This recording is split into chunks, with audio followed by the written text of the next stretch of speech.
Coming up on this episode of the Spiro podcast.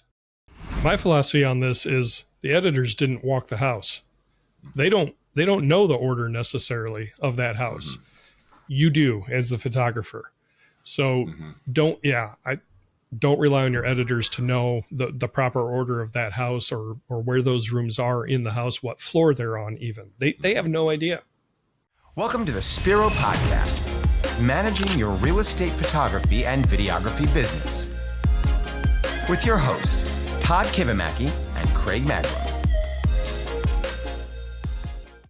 Hi, and welcome to the Spiro podcast, managing your real estate photography and videography business. Spiro is a software platform. It's designed to help you manage and control and maintain your day-to-day real estate visual marketing business and really help you scale and grow your business. I'm Craig Magrum, host of the podcast. Welcome. We always love having you either watch or listen and participate. Your comments always fun to read and go through and respond to. If you have ideas for the podcast, I'm just going to say it right up front. We'd love to hear from you. Drop us an email, hello@spiro.media, or you can leave us a comment on the YouTube channel as well. But I'm getting ahead of myself. Let me introduce and welcome Spiro co-host, founder, and owner, Todd Kivimaki. How are you doing, Todd? Oh, I'm great. How are you today? Living the dream. It's a little warm in Northwest Ohio, kind of hot. For this early in the summer. I on the staff meeting this morning, my Zoom background for those of you listening and watching was it was Mount Doom from Lord of the Rings, and I shared with the group. I said, I'm not saying it's hot out, but I did have two hobbits throw a ring into my backyard this week. That's good. That's good. The unfortunate thing about that, Craig, is you had to explain it to some of us. So sorry. Not everybody's the nerd like I am. I embraced that title long ago. I'm a nerd, I admit it. So, hey, Craig, speaking of titles, now there's a new one that you have, and this is y'all, this is a big deal. So Craig, as many of you know him and love him, and Craig has a new honor, a new title that he has earned that honestly, it's a lifelong dream. Craig, do you want to share with our listeners? You sure know how to talk something up. Yeah, so I am now the undisputed dad joke champion of Twin Acres Campground in Northwest Ohio. I mean, come on, y'all. Dad joke champion of Twin Oaks Campground. Twin Acres. Twin Acres. Twin Acres, the bigger one. Very prestigious award. Yes. Twin Acres is much bigger than Twin Oaks. That's just two trees. Right. That's like a tent. Don't want to confuse those two. You know. Exactly. So, they had a dad joke off. We did at the campground on Father's Day, and Craig won the thing. Okay. So as not to make this sound like it's bigger than it actually was, there was only 3 of us dads that actually had the guts to get up there and share our dad jokes. So all I had to do was make 2 of them crack. And I got the one to laugh at one. He totally broke. And the second one, it wasn't a particularly good, there's no good dad jokes, but it was not one of my better ones. And he kind of smirked. And I'd handed him the microphone because I thought, okay, I didn't break him. And he kind of smirked a little bit, but then he started to chuckle. He goes, actually, that was a pretty good one. I concede. He just gave up. I'm like, really? That's it. So it was funny. If we had tied, then the vote was going to go to the audience that was gathered there. It was bingo night. I sound like an old man, Todd. It was bingo night at the campground. And at the halfway point is when they did the dad joke championship. So yeah, I had I not won, I would have had just as much of a good time because it was just fun. So anyway. Yeah, that's what I love about you, Craig. You're always positive attitude, always happy, always looking to have a good time. Well, so I do appreciate that. I try. It's not always. I have my days just like everybody else, right? We all have our days, but dad jokes, those are fun. It brings a smile to my face. Craig, tell them the prize. What would they give you? Well, if the picture didn't already go up, our editor Justine will put the picture up. I got this beautiful, beautiful champion trophy, inflatable trophy. That's so perfect. It is. Oh. I'm gonna hook that to the front of our camper so that everybody that goes by our camper can see this beautiful, very prestigious prize. Yeah, you better put an LED light shining down on that thing too, so at night it's displayed. Okay, enough of the dad jokes. We have a podcast episode to get into here. I would love to sit and talk about this for an hour, Craig, and I have topics in mind, but I will concede, and I did chuckle. I did bring a smile on my face when I heard you won. I'm related to Craig, y'all, through marriage, and it got back to me through my wife's parents that Craig had won. I was like, oh, this is beautiful. Like, this is so, like, it makes me happy, but also it gives me something to talk about on the podcast because I don't have a whole lot left in my brain. So, yeah. But we can move on. But happy we can. Let's do it. Yeah, it's a great honor. Yeah, great, very prestigious prize. I'm mixing it up with Christmas Story and the leg lamp. But anyway, okay, all right. So, all right, our topic this week. Let's change gears here. We're going to do part 3, a 3-part series. Yes, part 3. We took a break last week. And this was requested, Craig. It was. Somebody commented and said, hey, I'd love to hear the rest of the photographer's workflow for the end of the day in, the editing process, things like that. Basically, what does the photographer do as part of their workflow after the shoot? So that's what we're going to cover today. And there's a lot of good stuff. We've got a very refined workflow that has worked very well for us. So we're going to dig into that. But before we do, Todd, let's any updates on Spiro that you want to cover? Yeah, let me get some updates. I haven't given a few updates for a while, so let's take a minute here, and I'm just going to read down my list. So outside of this list, the engineering team has done an outrageous amount of refinements inside the system. So these are all the little things, not saying they're not important, but all the little things where you guys say, hey, could this do this, or could this be that, or this thing should be up a little higher. So we collect all that feedback, and we're making a ton of refinements. Here are some more notable ones. So on a property website or marketing content, you can now toggle off the realtor logo and the equal housing logo. So some of your clients are not realtors, don't want that on there. You can turn it off, go to the agent account and toggle off that they don't want that logo. You can also show if they have a logo, you can show that logo, you can turn it on and off. And then one more thing, you can show the company info. So Pete, you told me about this many, many moons ago, but now you can toggle on showing the company info on the property website. That is in there. On the calendar view, you can now create groups. So if you'd like to see your photographers in groups, you can name the group however you would like. So if this is like a central group, a south group, an east and a west group of photographers, you can group them in there and quickly click that group to just see their calendars, which is kind of cool. I'm going to save you some time. A lot of refinements in the marketing toolkit. You can replace that logo of the company easier. Previously, we used to just autofill the logo that was attached to the company, but you couldn't change it. Now you can change it. You can hide layers, just some, again, refinements that you guys have asked for. Coupons, if you want it to never expire, you can just click never expire as opposed to clicking a very far out calendar date. You can add more than 5 images in the slider. Many of you have asked for that. So I think you can put 20 in there. So you can click up to 20 and it will slide through them. Prior to being delivered, so before you actually hit the deliver email button, we turn off all the pages so that your clients can't view them. So if you don't click the deliver email button, if your client goes into their portal and they somehow find a way to get to a listing, we turn those pages off.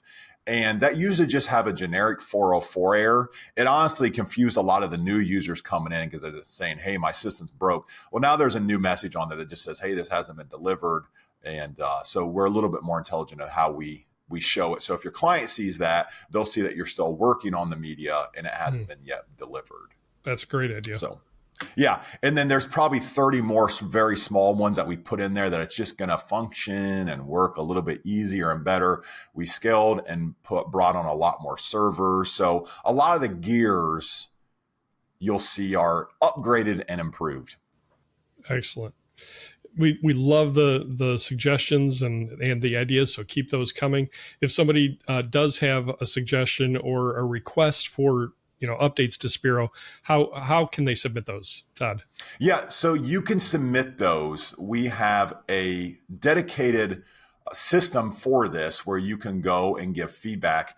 When you're logged into Spiro in the admin panel, in the upper right-hand corner, there's a feedback button. If you click on that feedback button, it will take you to the portal where you can give feedback. You can see what other people have suggested. You can upvote and you can add, and then you can see what has been done and what's coming. So just click that feedback button and that will take you to the portal where you can actually interact with users and vote and add new. Okay, good deal. And if you don't have a Spiro account yet, it's free to sign up. You don't get charged until you actually put a job through the system. So if you're curious and want to check it out, just go to our website. It's spiro.media. And get signed up. Lots of great knowledge base articles and how-tos and all of that. Yeah. Hey, a huge shout out also, we talk about an editing team that we use at our real estate media company, and just as transparent, I'm a minority owner in this company. It's called Creo. They're in Kosovo. Lavden and Shind are the owners with myself in it. And we mentioned them quite a bit. Many of you have contacted them. They are currently on a waiting list. So if you are curious about editors, they have filled up, which thank you to those of you that have looked at them and are using their editing. If you're still interested, please email them, get on a waiting list, and you can at least have a conversation and get a little more information of how they can streamline and help you scale. They fit right into Spiro. You can use them in any editing system. You don't have to be a Spiro user. However, they understand and use and know Spiro, and will take the task that way and load them back into Spiro. So they are Creo, LLC.net. That's CREO, LLC.net. So if you're interested or thinking or seeing that you're scaling and want to have a team lined up, now is better to email them than later. So, just so that they can understand as they scale, they can bring you on because they are basically full with volume. Perfect. Awesome. All right. Well, thanks for those updates. Now the good stuff. The good stuff. Yeah. Let's dive into it. So, okay. Part 3 of a photographer's streamlined workflow. So in episode 2, which was 2 weeks ago, we had Colleen Kidd on from Three Palms Media last week. Loved that interview and talked about Colleen. Yeah, she was awesome. So we did take a little bit of a break in the series. So we're back to it. Where we left off at the end of part 2 was basically the end of a photographer's workday. So they've completed the shoot. They've gotten back into their car. They have the media on the SD card. So what now? What's the rest of the workflow from here to, say, delivery, Todd? Let's dive into it. Let's do it. So you're driving home and you get home, you arrive, and now it's time to get all of that media organized, arranged, and into the cloud.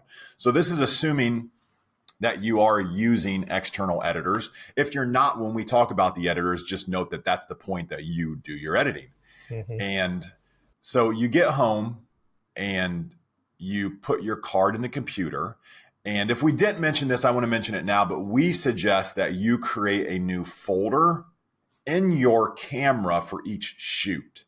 So I believe almost every camera, if not every camera, you can trigger a new folder where the images that you take will go into. So we just get in the habit that as you show up, you go to your menu system, create a new folder, and then all those images go into that folder. What happens, Todd, if somebody forgets to create a new folder? What's an easy way to find the delineation between shoots? Yeah, so you've made life a little bit more difficult for yourself, but that's okay. All you have to do is you just have to show the date created column in your browser window. And the neat thing about that is as you go down, the date created, it shows the time. Mm-hmm. You're going to see, if you have a 1 o'clock shoot, you're going to see 1, 102, 102, 102, 103, 107, 107. So you're going to see everything. And then you're done taking photos at the house at say 145. Well, you're going to get to your next house at 3:15.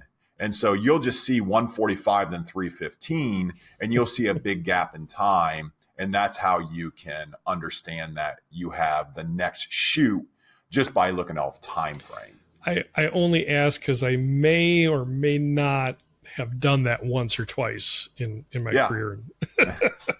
Yeah. Well, I mean, looking back to when I started shooting, I just did video, and I was shooting on a Canon GL1. And so we were shooting actually to tape. Yeah. Those You're things old, that are Todd. in your all parents' Yes, I am. In your parents' basement, those things, those black boxes, the big and the small ones, they hold media on them. I don't know if any of y'all knew that, but was it the full VHS tape? no, I'm not that old. I am. I remember my dad's RCA camcorder. I mean, you had to have it on your shoulder. It was a full VHS tape. You popped in the side. Yeah, that was straight Steven Spielberg up on the shoulder, just crouching low to get the angle. Yeah, I remember those, Craig. I didn't shoot on them, but what I used to do is in between houses, I would in the back of my car in my trunk, I'd write down the address of the house. Okay. And then I would hit record to record video, and I'd toggle it off. I'd double punch it basically. So I had a split second of video footage. And then that way, as I imported everything, I would look at the size of the clip, and the size of the clip would tell me that it was, 30 megabytes as opposed to 100 megabytes. And then I could see that. So you're just looking for a break. Time works great for you guys now to get that in there. And if you forget to do the folder, then it's really no big deal. Worst case, you're just going to look at the house. You're going to look at the images. But the goal is, so I guess I should have started with the goal of what this podcast is. But the goal over the last 20 years of doing this is to make this process as quick, efficient, and error-free as possible. Mm-hmm. I mean, think about it. Are you getting paid sitting there importing your media? I mean, it's part of what you have to do, but if you do it in 1 minute or 1 hour, is a realtor ever going to know? I mean, when's the last time a realtor called and said, hey, you imported way too fast for my job? Never, So we want to save you time. We've done this a million different ways, and we've done it. Well, we haven't done it a million times. We've done it a lot of times, hundreds of thousands of times. And the goal was to streamline it. So create the folder. If you don't have the folder, look for the date modified and look for your gap in time. Yep. So at that point, you've arrived home. Mm-hmm. And if you're a Spiro user and you've integrated Dropbox, you have a folder for every appointment waiting for you in your Dropbox folder. It's a very cool automated way of getting those folders. It is. We use to create these. We use to manually right-click, create the folder. And we're strategic when we create this folder for you all is that we create the folder beginning with the date. So today is June 21st. So we would say 06.21.24. And then we would put a space. And then we say, if this is job 1, we say it's 01, the sequence number of the job. And then we have a space. And then we have the address and the agent name in there. So the neat thing about that is if the agent ever calls back 3 months from now, 3 years from now, and you need to find their folders on Dropbox, all you have to do is search the agent's name and you would find all of their results. So that's why we put the agent name in there. If you need to find the address, the cool thing is just search the address and it will show that exact one folder. So we do all these things for a reason because they all come together. We have people ask for things like, oh, let's just put in the Dropbox name. That's an easy way to search. Mm-hmm. You, of course, can search in Spiro for the agent name, but sometimes you just need an agent's like, hey, do you have these assets from back in 21? And if you save it that long, I'm not suggesting you save files that long. I'm not saying this is what you do. I think you save them for a year and then you delete them and you tell your clients you delete them after a year, because the problem is when you do this for 20 years and people expect you to save stuff, you have oodles and oodles of storage space of hard drives, and it becomes unmanageable. So you're back at those folders, Craig, and now you do this. You are still actively shooting the field. So you come back to the folders. What do you do with the folders? Right. So I'll go into my Dropbox account and I will download those folders to my local machine, whether it's a laptop, desktop, whatever, so that I have those folders as structured in Dropbox locally. I then take the files from my SD card, say it's, the photos for job one. I will drag those into the photos subfolder of that job one address. Same thing with any video files, drag it from the SD card and just transfer the files that way. That way they're in the Dropbox folder that's on my local machine. They're not uploaded back to Dropbox yet, but that's how then we can get, transfer into the folder and start our organizing and culling process, in renaming those files for how Spiro likes to, organize everything. Yeah. And we have strategically not taken them online yet. You're not ready to take them online yet. There's still some organizing, some renaming that you need to do and some other things. So if you start to take them online, or if you say, hey, Todd, I use the Dropbox app, don't let it sync yet. There's no reason to let it sync. It's just going to confuse itself. It might create duplicates. We have not historically had good success with the app. And so we just recommend that our photographers go to the Dropbox folder, click the 5 jobs for today, and just drag those down to their desktop. That will download them from Dropbox. And then you have your working folders right there. Right. Now, one thing you mentioned, Craig, so you said you take the photos into the photos folder. So in your Dropbox folder, are there subfolders inside of that? Correct. Yeah. So you have what we call our raw folders. So the raw photos, we shoot 5 exposures. We shoot HDR. So I've got 5 different exposures for every, shot that I've taken. And I drag those into a raw photos folder. I take my video clips, drive those into the raw video clips folder. We have an edited photos folder, an edited video folder, and for any other services that we have, like say our agent home highlight ads or whatever, we manually create those folders since they're not as usual of add-ons. But yeah, a subfolder for basically each type of raw media that you have. Awesome. And those subfolders will automatically get created for you based on your Dropbox setup inside of Spiro. Okay. So when you integrate and set up your Dropbox, you just tell us what you want those folders to be named. If you're curious what our structure is, just search the knowledge base article. I share a ton of information about what we do at our real estate media company in there. So we do 5 folders, like Craig mentioned, unedited photo and video. That's 2 folders. The third folder is what we call other media, and we'll skip back to that. And we'll explain that in a second because that does have a purpose. And then we have edited photos and video. And some of those folders are what we call static folders, which means you just drop them in there. Static being that Spiro won't do anything with them, as opposed to what we call auto import folders, which means Spiro will scan that folder, and if it sees media in it, it will take that media, upload it to your property website automatically for you. So one thing I want to touch on is the other media folder and why this is important.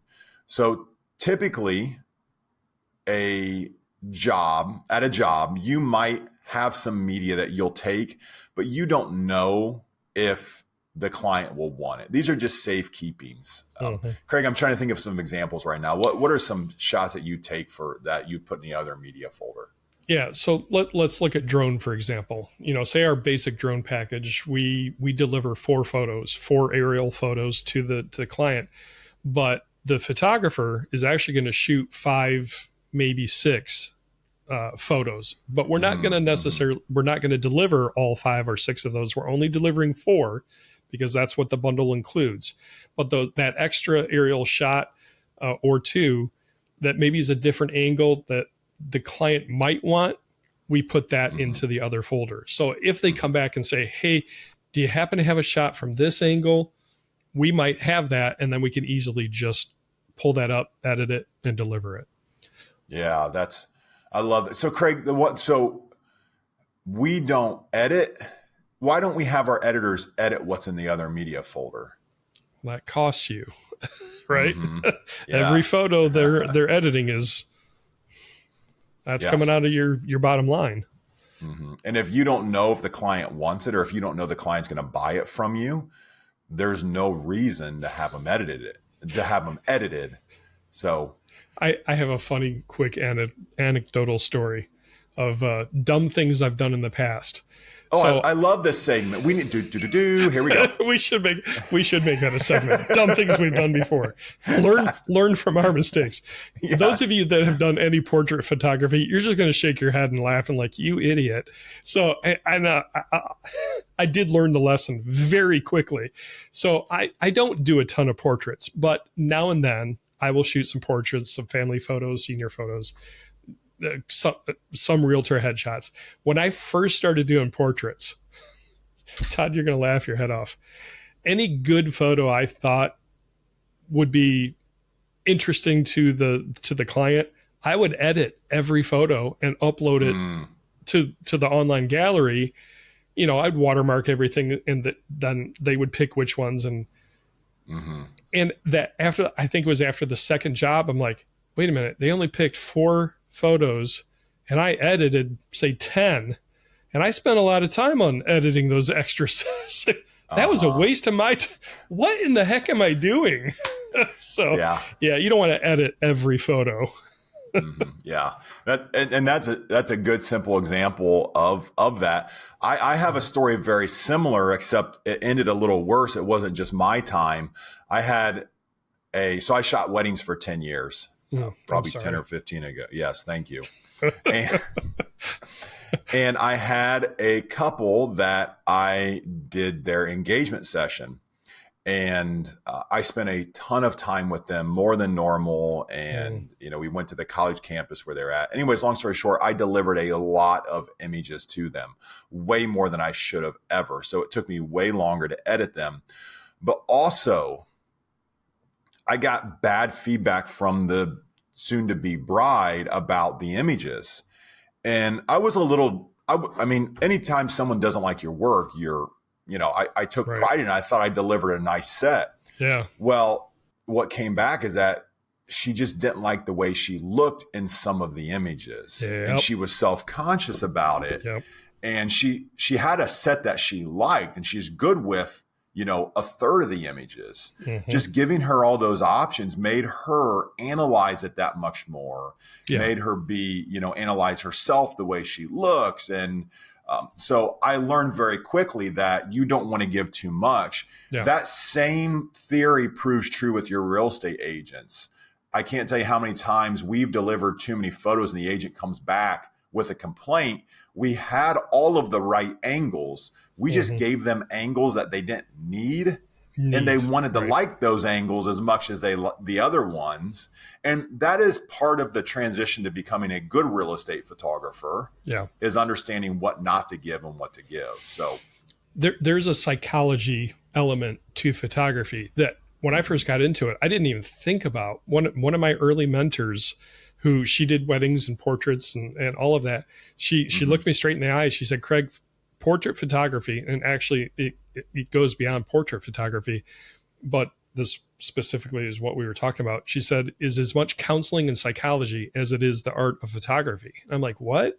And it was that exact example you just gave, Todd, is people are self-conscious of themselves and they'll start to nitpick. And it's nothing, usually, if you know your stuff, it's not a reflection of your actual photography or your lighting or your composure or any of that. It's just people are self-conscious and they start over analyzing.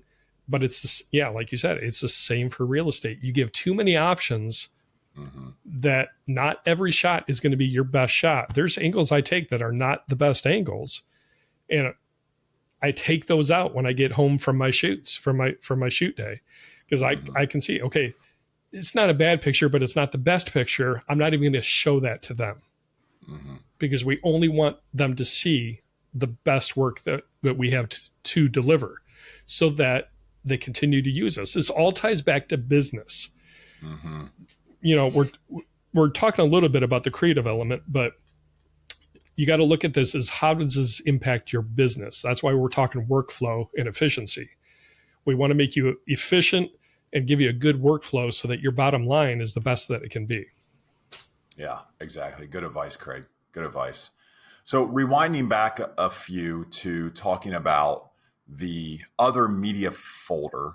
One, if you don't know that your client wants those angles, and we're not suggesting you use that folder every time. There's many shoots that our photographers don't put anything in the other media. Right. So if you think, oh, great, I'm just going to put the 15 shots I didn't want for every shoot in there. No, please don't do that. You are wasting time.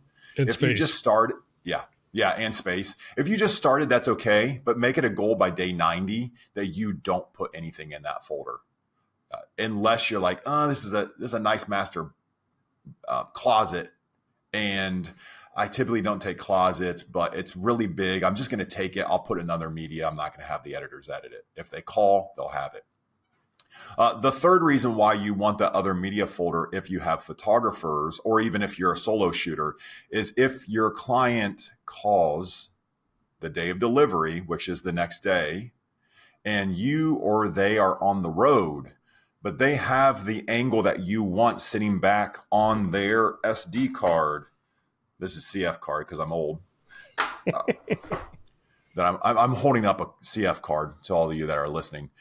If the client wants that image and it's sitting on a memory card on a desk and it's not in the cloud, you're not going to get it to them on time because you or your photographer's out on the road, which is good. You're making money. Right. But you need to have that thing in the cloud so that you can grab it and it's accessible the day of delivery. So lots of mistakes we've made along the way to create that other folder.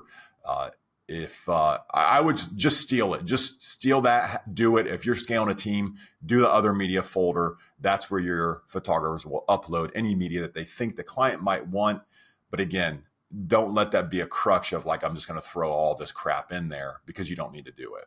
Okay, cool. So we have taken all of the media and taken it, drag and drop from the appropriate folder, or from our SD card to the appropriate folder.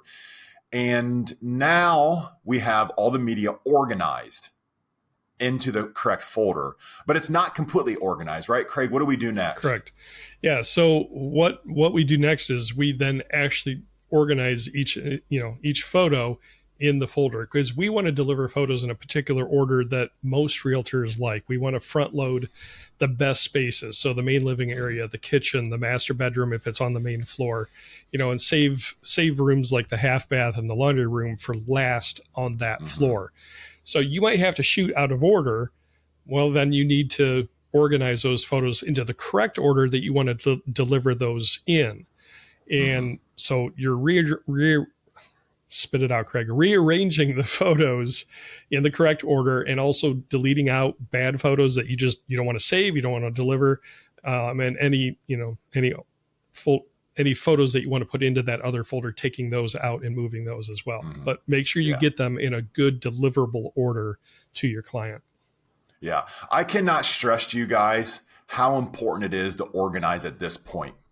So I know some of you say, well, I do it in QC, or I have my editors do it, or I don't do it at all. I hear some of you say that, and I see some of you when you send me a question, and I see your delivery page, and like, it's a glaring issue to me.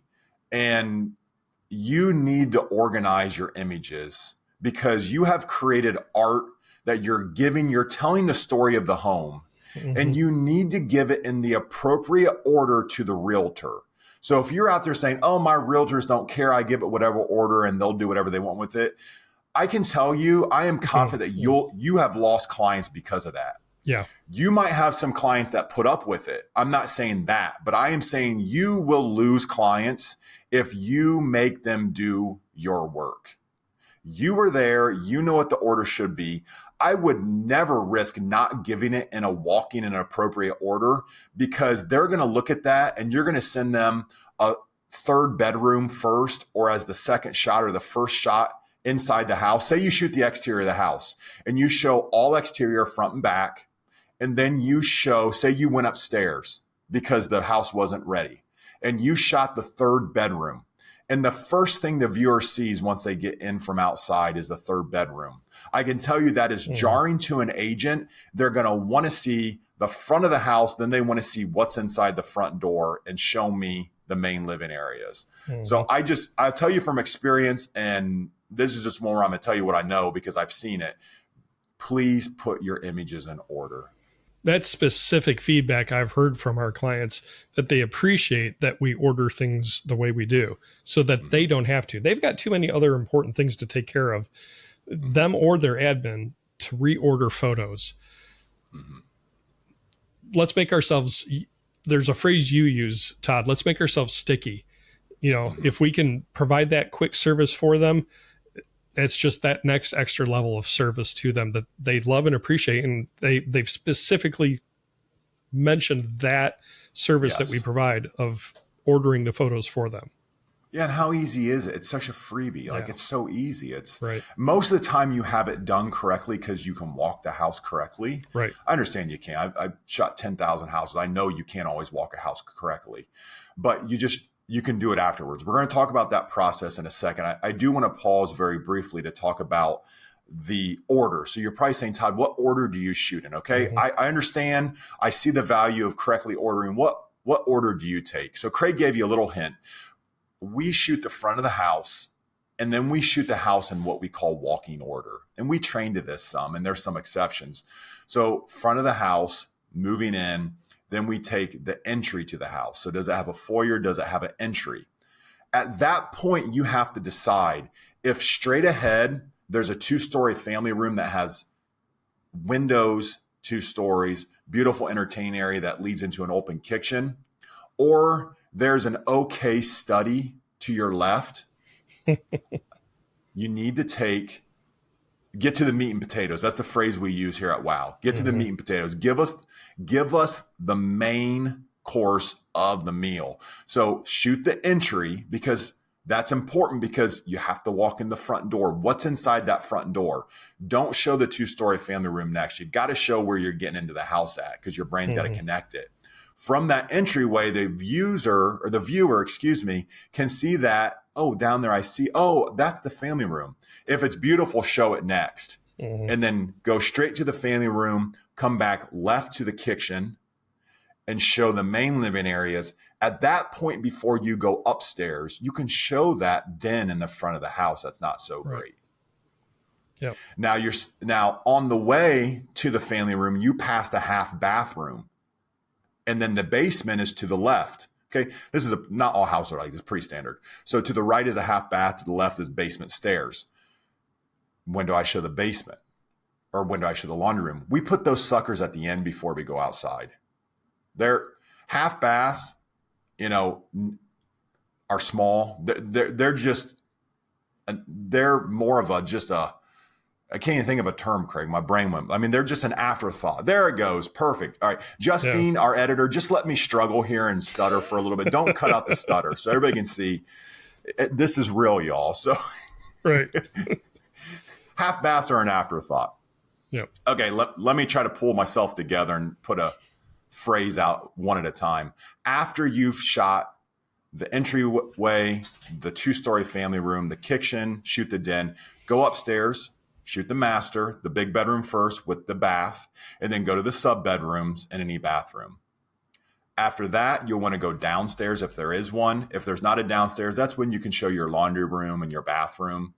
And then when you go outside to the backyard, show your best angle first. It's typically you're walking to the back of the yard and you're shooting up at the house so that people can see the house. Sometimes I see y'all arrange it like you'll stand in the deck or the patio and you'll show the view, which might even be beautiful, but that throws my brain off because what are we selling? We're selling a house that has a great view. We're not selling a view that, by the way, has a house. Right. Yeah. So show that house first, and then you can flip for your second backyard shot if you want to show the view. The key to this is putting yourself in the place of the realtor and being a salesperson with them. You're a photographer. Yes, you're a videographer, but you are part of their marketing and sales team, and you're helping them sell this house. So take the shots and put them in the order that's going to help sell the house and show those key shots. Yeah. A phrase that we use here at WOW, Ryan, our head trainer, came up with, and you guys steal it too if it works for your team. We always ask our photographers in every photo, every video clip, what are you selling and does it look good? Mm-hmm. Have them as your team is learning and you see a photo and you're doing critique with them and feedback and you see a photo that you want to take, ask them, what are you selling and does it look good? And they'll go, well, I kind of just took half of that toilet there because it was a really small bathroom. And oh yeah, I'm selling a toilet. Like that's not very, yeah, it's not great. So we find that ties, kind of connects some of the dots for photographers, especially as they're learning, is to always think about what are you selling and does it look good? Right. Okay, cool. So let me jump forward again because when we say this out loud, Craig, there's 20 years of efficiency in here and learning. So I thought this was going to be a quick one, honestly, today. And there's so much in here that we do these things for a reason. So organizing. So many of you are going to say, Todd, I don't like to organize before editing because I have 5 brackets and I've got all those images. That's a pain to drag around. I got to reorganize them. How do I even do that? Craig, I think we've made it pretty simple. Are you referring to the software we use to help us organize those things? Yeah, just the way how we see them 5 at a time and how we drag and drop them. So we actually just recently made a change. We had been using Adobe Bridge for years and years and years to help organize our photos, so that we can highlight those 5 exposures and just drag the batch that batch of 5 wherever we need to, and it made it pretty quick. But we were having challenges with Bridge for a couple of reasons. One of them tied to the way we shoot video now. I won't get into those nitty gritties, but we're using a free program that actually one of our photographers found. It's called XNView MP. And you know what? I'll put a link to that software in the show notes if you're watching on YouTube. Well, actually both the podcast, audio podcast and the YouTube. But it's freeware and it's been working fantastic for us. There's one small little challenge.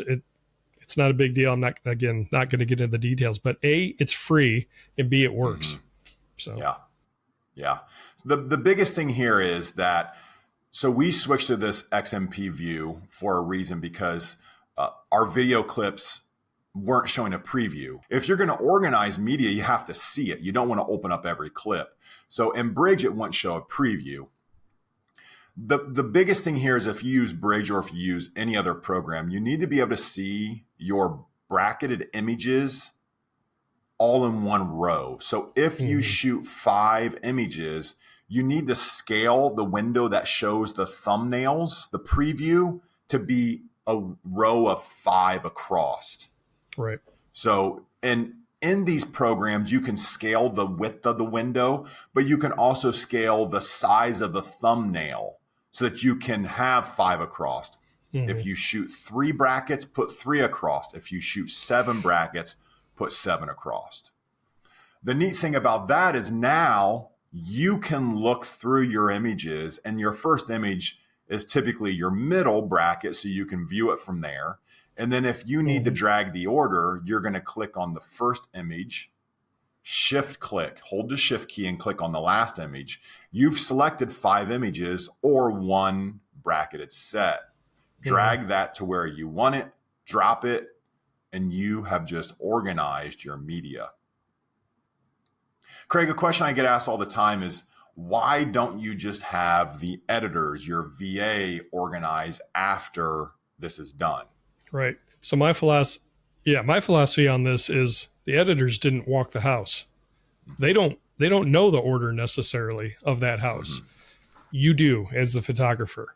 So don't rely on your editors to know the proper order of that house or where those rooms are in the house, what floor they're on even. They have no idea. Yeah.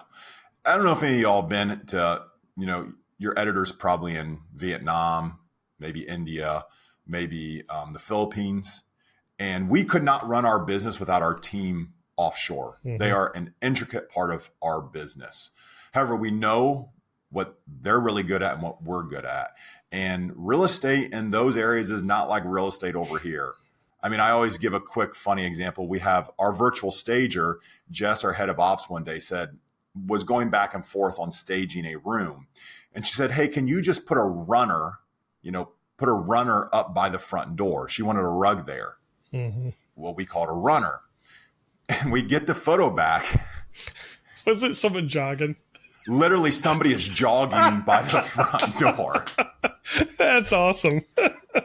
Yeah. So yeah, we still laughed about that, but that is a very good, just funny example as to why let your offshore team, your VAs do what they're good at. And you were in the house, you know what you're selling, just finish off the job and put it in order. Right. So it's super simple. From there, have dragged and dropped everything in the appropriate order. And now you need to just do a quick renumbering of all the images. Yep. And you need to renumber them because you just spent time putting them in order. And let's give them to your editor in 001 through 425. So start at sequence number 1 through the end. It's a quick batch rename and bridge, and also the XN viewer. I'm saying that wrong, but XN View MP. Yeah. XM View MP. Thank you, XM View MP, for making that program, by the way, and letting it be free, because it is very helpful. They are not sponsoring this video. We have no ties to them. It's just a program we found that works. Yeah, and we have no affiliate code because they're free. Yeah. Right. We just use them. So, okay, so you've renumbered your images. You do the same for your video clips. And what do we do now, Craig? We're going to bring this thing home. Yeah. So it's easy. You take that Dropbox folder that you downloaded to your local machine that you've now just moved everything to and organized and renamed, drag that folder back into Dropbox. Boom. And you walk away from that sucker. No, don't walk away. Don't walk away. All right. Well, I mean, you can walk away temporarily, but you must come back and make sure that every file actually did re-upload to Dropbox. You don't want to, the next morning find out that, there was a couple of upload errors and there were a few files missing. And so the editors couldn't finish the entire set. Make sure, verify that all of your files did in fact upload back to Dropbox. Yeah. Now, you can make it real. If you have gigabit upload speed, well, go ahead and rub it in our face, Craig. I just uploaded or upgraded to fiber. I've got gigabit upload now. No joke, Todd. This has changed my life. I can do an average size shoot and have it uploaded within about a minute and a half. I'm so jealous, Craig. It has changed and revolutionized my evenings now. I can actually just sit there, watch it upload. Okay, everything uploaded, green check marks. I'm good to go. I'm going to eat dinner. I love it. Time is money. If you have fiber and you can get fiber, please get it. It's worth it. We live in the middle of a cornfield, so that gigabit would cost us, I had it priced, it would cost us $2,000 a month. Are you kidding me? I'm not, because they'd have to bring the fiber down the pole. Yeah, Holy $2,000 a month for a 3-year commitment. So yeah, don't do that. don't do that. And so you walk away from, you're done. So a couple of tips, 2 things. 1, make sure your computer doesn't go to sleep. Yes. You can let your monitor turn off, but your power settings, don't let the computer go to sleep. Number 2, please hardwire. I know some of you are going to say, you're going to give me some jargon about Wi-Fi and B&G and whatever letter they're up to now and how it's fast. It's not. Just hardwire the darn thing. It's a lot more reliable. You don't have dropout, and it's going to work a lot better. Preach. Amen. Hallelujah. Yeah. Cool thing is now, if you've set up Task in Spiro, automatically your editors know about this job. Automatically your editors were shared the Dropbox folder. Automatically your editors can edit, put their completed media back in the completed auto import folders. You wake up the next day, your VA wakes up the next day. They see that editing has been marked as done by your editors. They have a QC task. They quickly go to the property website editor. They scan it for any errors. If there's something they want to correct, they can quickly download from that page. They'll dodge burn in Photoshop, Lightroom, whatever you use. You can upload that image with the same file name to the property website editor in Spiro. Spiro knows that you want to replace it, so it gets rid of the old image, puts it in the same spot where you had the uncorrected image, puts the corrected image there. Boom, you scroll to the bottom, you're all done. You go up, hit deliver, and you are done with that job. You're on your way to doing more productive things with your day than organizing, uploading, and QCing. All right, so there it is, the photographer's streamlined workflow after the shoot is done, after you've gotten back to your car. There's a lot packed in there. You might have more questions. Feel free to check it out at the knowledge base at spiro.media. Or if you have questions or want to know more, Todd, can they reach out to you? Yeah, please do. hello@spiro.media. If you guys want us to pull it back together next week, send us some questions. I know there was a lot in there, literally 20 years of optimizing that process. So I'll be happy to elaborate on any part of it. Just email us and ask us the question, and we will answer them on the podcast next week. Yep. Absolutely. All right. Well, this has been a chock-full episode. It's gone a little long, so we're going to go ahead and end things here. But we just want to thank you again so much for watching, for listening, for sharing the podcast with others. Be sure if you found value in this episode, we don't take this for granted. We'd love, just for you to press that like button, and feel free to share it with others, on the various Facebook groups that we're all in for real estate, media. We just really appreciate the opportunity to share the knowledge that we've gained over the last 20 years, the mistakes we've made, the dumb mistakes we've made, that you can save yourself the time and the pain and just have a successful business. So thank you again so much. We appreciate you guys. Remember to take some time to be thankful for what you've been blessed with in your life, and make sure you take a breath. Have a great week. Thank you for joining us for the Spiro Podcast, Managing Your Real Estate Photography and Videography Business. This is a production of Spiro and Wow Video Tours. You can find out more about Spiro's real estate media business management software at our website, spiro.media.